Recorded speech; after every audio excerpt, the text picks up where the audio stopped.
You know, last Tuesday, or this Tuesday, Brandon from Missouri called into this show and asked me, how big do I think government should be? He says, what is the liberal end goal as far as the size of government? And while I answered him at the time when I took that call, and in fact, you can watch the clip of it on our YouTube channel over at youtube.com/Thom Hartmann. There's a link to it off thomhartmann.com. I want to take a little more time to answer that question right here and now, because it seems to be on the mind of a lot of people who think they're conservatives or libertarians, and 44% of them even think that our government is so big that they want to pick up a gun and kill somebody. So how big do I want our government to be? I would like our government to be big enough that it can successfully stop Big Pharma from charging us 5 times the price that other countries, people in other countries pay for pharmaceuticals. Like Lipitor. Now, I'm not a big fan of Lipitor. I don't use it. In fact, I've heard it can have pretty nasty side effects. But in New Zealand, a prescription for Lipitor costs on average $6. In South Africa and Spain, $11 and $13. But here in the United States, a prescription of Lipitor costs on average $100. Now, if that is a drug that people actually do need and it does actually save their lives, I think that's outrageous. Our government needs to be big enough so it can reel in profiteering pharmaceutical companies and make medications affordable for all Americans. I mean, basically, you have a choice. Do you want big government or you want big corporations? Because something is going to occupy that space. I want our government to be big enough that it can regulate factories and fertilizer plants instead of letting them explode and kill people like what we saw in West Texas.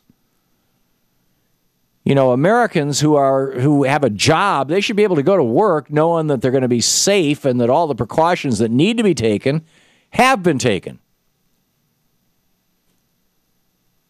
And our government's apparently not big enough to do that. Our government needs to be big enough to send banksters to jail who caused this country to collapse in 2008. You know, like Iceland did. I think the people like J.P. Morgan's Jamie Dimon and Goldman Sachs' Lloyd Blankfein, who've caused real and lasting damage to the American economy and society, shouldn't just get off with a slap on the wrist. The United States government needs to be big enough to successfully regulate the banks and to hold Wall Street cronies accountable for their negligent or criminal actions so that they can't be repeated again and again like they're doing right now. Is $700 trillion, according to the New York Times yesterday, $700 trillion in unregulated derivatives.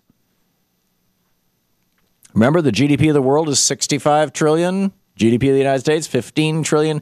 $700 trillion that the banks have created out of nothing, out of thin air. There's not $700 trillion worth of gold backing it up. There's not $700 trillion worth of oil backing it up. There's $700 trillion worth of bets.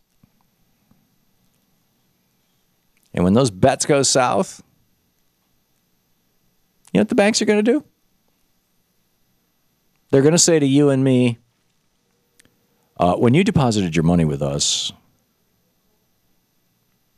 you didn't actually, it became our money, and we're just going to keep it. And they're going to say to our government, give us a bunch of money, or we will bring the economy to its knees. I mean, they just did the former in Cyprus, and they did the latter in the United States back in 2008.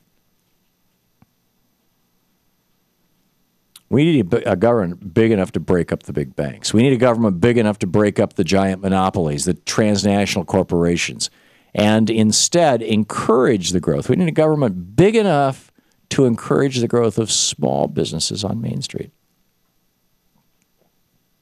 And in the process of breaking up the monopolies, the government needs to be big enough to bring back good-paying jobs home to America instead of allowing giant corporations to outsource them to third world countries where they have what Pope Francis correctly called slaves as their laborers. Our government needs to be big enough to provide quality and affordable health care for all Americans. It needs to be big enough to keep the social safety net intact so that when Americans fall down, they're able to get back up, dust themselves off, and begin trying to live the American dream once again. The American government needs to be big enough so that it can provide a quality, affordable education for everyone, so that students who attend college don't graduate with mountains of student loan debt that will haunt them for much of the rest of their adult lives. Our government needs to be big enough to educate all Americans about the perils of climate change and global warming and be able to put into the work that it takes to curb climate change and prevent a total environmental catastrophe, because I think we're facing one. And part of that work includes breaking America's toxic addiction to fossil fuels. And instead, we need a government big enough to invest heavily in clean and green energies of the future, like wind and solar. And finally, the United States government needs to be big enough to bring back the Fairness Doctrine, the policy introduced in 1949 by the FCC that required broadcast news channels to present real news in an honest, fair, and balanced way. Americans deserve real facts and real news, not constant streams of misinformation and opinions and fluff disguised as news.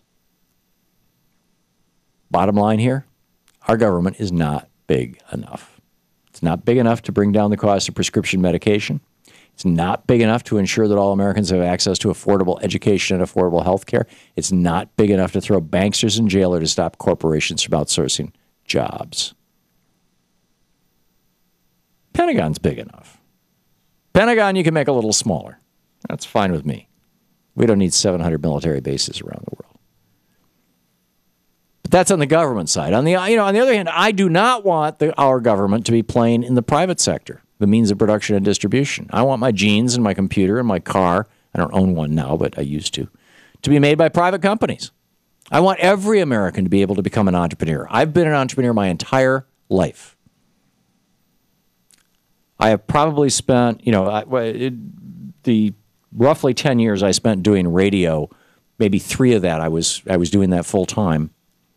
And then on top of that, I worked for RCA as an engineer for 1 year, a little less than a year actually, when Louise was pregnant with our first child so we could get health insurance. And I'm pretty sure that that's it. That the rest of my life I've worked for myself. I work for myself now.